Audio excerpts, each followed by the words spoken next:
There's a moment. It comes for everyone. You're sitting there replaying conversation, a decision, a person, and suddenly it clicks. You weren't confused. You were naive. You didn't miss the signs. You just didn't know what you were looking at yet. That stops today. What Machiavelli mapped 500 years ago wasn't a manual for villains. It was a mirror, a brutally honest one. And most people never look into it because the reflection makes them uncomfortable. By the time this video ends, you will see something you cannot unsee. Not paranoia, not suspicion, just clarity. The kind that makes you stop getting surprised by the predictable. Before we go in, drop this in the comments right now. I see what's real. 7 lessons. None of them comfortable. All of them necessary. The loyalty illusion. People don't serve principles, they serve themselves. You ever been loyal to someone who wasn't loyal back? Of course you have. And the worst part wasn't what they did. It was that you never saw it coming. Because they had all the right words. Here's the uncomfortable truth Machiavelli laid out flat. People do not move through life guided by their values. They move guided by their advantage. And when their advantage aligns with their values, they call it principle. When it doesn't, the principle quietly disappears.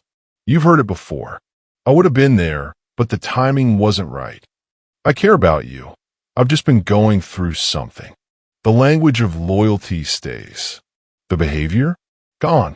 This is not a reason to close off. It is a reason to calibrate. Stop evaluating people by what they claim to value. Start watching what they protect, what they will not sacrifice even when everything is on the line. That's the real map of who someone is. And here's the part that bites. The same applies to you. When did your actions last contradict your stated values? What did you actually do? The people who get real mastery over this don't just audit others. They audit themselves. Watch the pattern, not the words. The pattern is the truth. The image game. What people show you is not who they are. The world doesn't respond to your character. It responds to the story it's told about your character. That's not cynical. That's just how perception works. Think about the people in your life who move rooms, who get trusted without earning it, who get access without proving themselves. Is it because they're the most qualified? Not always. It's because they've mastered the image. They've understood that perception precedes reality in almost every social situation. Now here's where this becomes dangerous for you. The warmest, most disarming presentation in a room can be the most strategic one. Humble, self-deprecating, never threatening, perfectly smooth. That image drops your guard faster than aggression ever could. And once your guard drops, access follows. The tell is always friction. Real people have rough edges. They have off days. They say something they don't mean. When someone's presentation never cracks, when it's perfectly calibrated every single time, that consistency costs effort. An effort that's sustained always has a purpose. Watch people when nothing is at stake. When they can't gain anything from being impressive. When the important person just left the room. That unguarded moment, that's the real person. The goal isn't to distrust everyone's presentation. It's to understand that presentation exists and then look past it. The neutral trap, staying in the middle, will cost you everything. You've tried it. Two people you care about collide and you do the sensible thing. You don't take sides. You stay neutral. You keep your hands clean. Here's what actually happened. Neither side trusts you now. The one who needed you felt abandoned. The one who won is now watching you, wondering which way you'd swing next time. You spent real social capital trying to avoid a position and bought yourself. Nothing. Neutrality feels like wisdom. It's usually fear with a philosophical costume on. There's another version of this that's even more dangerous. The calculated neutral. The person who waits to see who wins before they commit. They want the reward of loyalty without the risk of commitment. And the people around them, they see it happening. They track it. And when that person tries to collect credit later, the account is empty. Know where you stand. Say it when it matters. Real alignment is built in the moments people actually need it, not after the outcome is already clear. The window. Act while you still have options.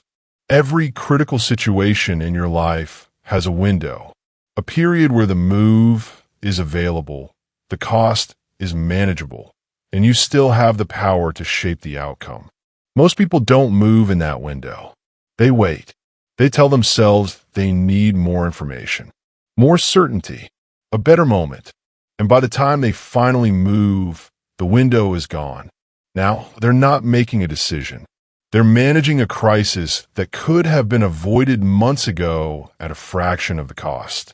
Think about the relationship tension you let sit for 6 months because you didn't want the hard conversation. Think about the direction you knew you needed to change but kept postponing. The situations don't resolve on their own. They calcify. Ask yourself honestly right now, are you still gathering information? Or have you already made the decision privately, and you're just running out the clock on the moment before it becomes real? Patience is a weapon.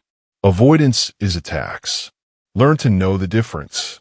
Move while the window is open. Stop chasing liked. Start building respected. Being liked feels good. It's warm. It's comfortable. And it will quietly destroy your standing if you let it run your decisions. Think about someone you know who cannot say no, who softens every position until it has no edge left. What happens to that person over time? People push, not out of malice. It's just human behavior. Where there are no limits, people expand. And eventually, they stop respecting the person who never pushes back.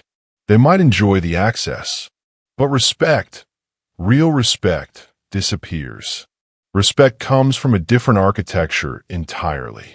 It's built on saying a thing once and meaning it, on holding a position under pressure without needing to over-explain, on letting silence do what words keep trying and failing to do. Here's the part most people never reach. The people who like you because you never push back, that's not real affection. That's convenience. The moment you have genuine needs of your own, the relationship collapses. But the people who respect you, they show up when things get harder because respect isn't about what you're providing right now. It's about who you are. Say it once. Mean it. Let the silence hold. The quiet threat. Watch the pattern before it buries you. An open enemy is manageable. You know where the threat lives. You can plan for it. The threat that actually takes people down is different. It's the person who was close, who had access, who knew your vulnerabilities, who showed up looking like support while doing damage from inside. The signs are almost always there. The person who agrees to your face but never backs you in the room.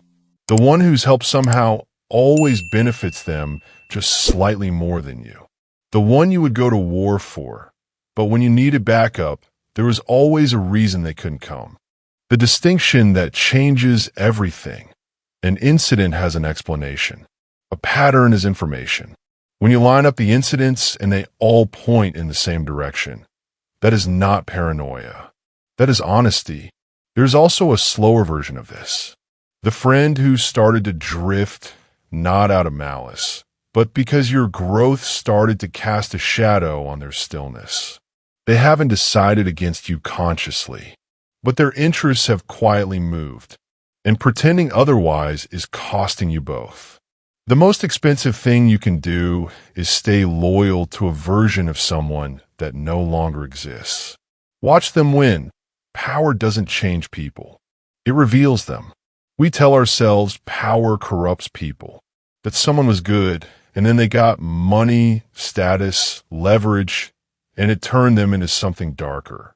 We say that because it's a more comfortable story. The real story is harder. What power does isn't change people.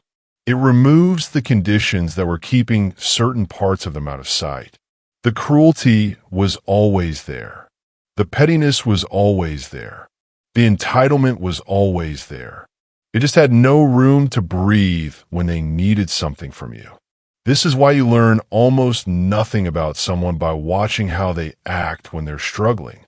You learn everything by watching what they do the moment after they win. Do they get magnanimous, or do they press the advantage? Do they remember who stood by them? Or does their memory get conveniently selective? These are not small observations. They're the most important things you can know about a person before you trust them with real access to your life.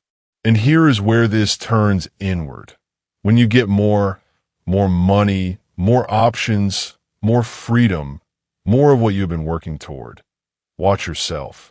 What you do with that advantage tells you more about who you actually are than anything you believed during the years you were building it. Generous people are generous before they have enough. Let's be honest about something. Most people who just watch this will feel a shift right now, a door opening, and then go home to the same patterns. They'll excuse the same people. They'll wait past the same windows. They'll keep performing niceness and calling it virtue. That's not you. Not after this. You now know to watch what people protect, not what they claim. You know a perfect presentation is often a strategy. You know neutrality is not wisdom. It's avoidance in respectable clothing. You know the window doesn't wait. You know respect is earned through consistency, not agreeableness. You know the quiet ones closest to you can sometimes be the ones worth watching most carefully. And you know that when someone gains power over you, that is when you finally see the truth of who they are. 7 lessons, none of them comfortable, all of them true, and now they belong to you. If this video gave you something real, hit like. Share it with someone who keeps getting hurt by the same situations and never quite understands why. This might be exactly what breaks that cycle for them. Subscribe if you want to keep going deeper on the things most people actively avoid thinking about. That's what we do here. See you in the next one.